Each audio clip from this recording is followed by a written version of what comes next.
Guys, good morning. And actually, gabi na, pero bati ko lagi, good morning kasi syempre, symbolize siya bagong pag-asa, good morning.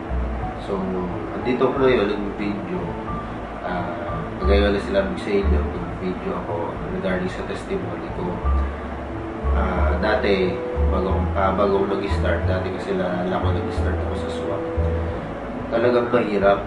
Actually, pagsali pa lang sa SWA, sobrang hirap na kasi yung 2.5, hindi mo alam saan mo kukunin. Lalo na isa akong tambay, sa squatter ako lumaki. Pagka-graduate ko, that's my tambay. Yung naging buhay ko, naging tambay ako computer shop, dati ako sa Dota, online games. So, naging pala mo din in short. Kasi dumating sa akin sa time ko yung networking. So, na-invite ako sa offline. Negative ako, hindi ako naniwala kasi syempre napaka-imposible. Kagaya ko tambay, makita na pwedeng kumita na ganun kalaki. Diba? So, until one time, nakita ko yung SWA, nakita ko sa Facebook. Yun, pinanood ko yung video, nag-join ako.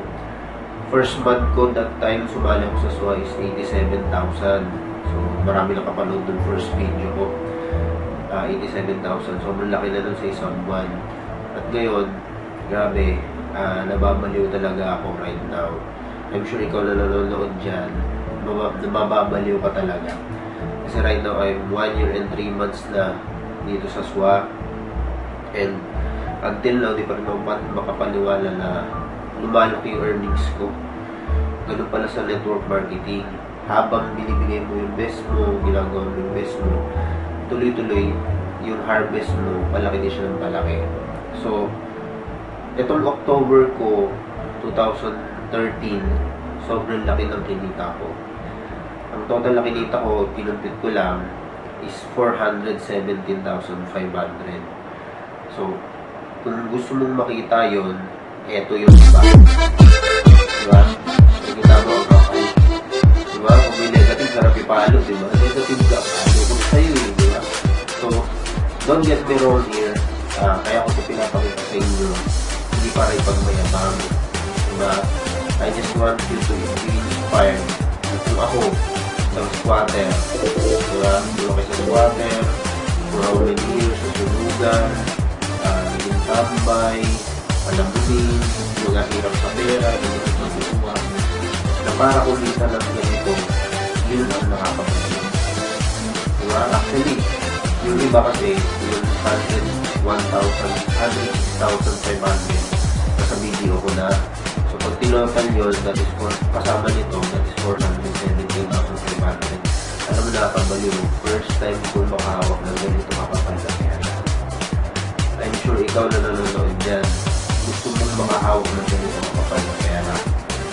400,000, ang dami na pwede yung bagay, pwede na bumili ng kotse, pang down. Diba? Pwede ka na bumili ng mga gusto ng bagay. Take note, I earned this in just 1 month, 470,000. Sino kumikita ng ganito sa loob ng isang month na yan? Diba? Matataas ang issue. Perfect, tingnan mo ko, ordinary yung tao lang. Pero, ganito kakapal ang pwede ko at kinikita ko na ngayon sa loob ng isang buwan. Kaya, tip ko lang, dun sa mga kakasali pa lang, makinig ka sa umpisa pa lang, pakinggan mo yung tao nag-invite sa'yo. Yung kayong tao na puro reklamo, puro ganito, kesyo ganito. Sa negosyo ginagawa natin, kailangan mo pakinggan yung mga naging successful na. Diba, lagi namin sinasabi, bro, to become successful, listen to those people who are already successful.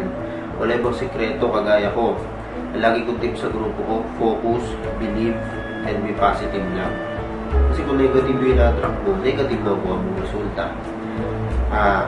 Ngayon, sa mga matatagal na sa buong grupo ko, syempre, ipapasalamat ako sa inyo. Kundi din dahil sa inyo, wala yung ganito earnings. And the main reason kung bakit ko rin ginagawa ang SWA, dapat ikaw din sa sarili meron kang main reason.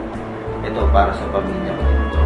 And thankful ako sa blessings na dumarating sa akin kay Lord. Kasi walang ibang nagbibigay nito, kundi si Lord lang. So, ikaw, nagsisimula ka pa lang, nahihirapan ka, okay lang yan. Lahat dyan, kami dumaan. Kung ano narating namin ngayon, yan yung mga dinadaanan nyo ngayon. I'm sure, narating yung time, mararating nyo rin yung narating namin. I'm certified SWA member, 470,500 in one month of October 2013. So, ngayon, November 2013 na, magkano kaya namin tayo. So, passive na to, tuloy-tuloy earnings, basta ikaw, tuloy-tuloy ka natin. Thank you for watching and God bless and swataw lang and swadikan.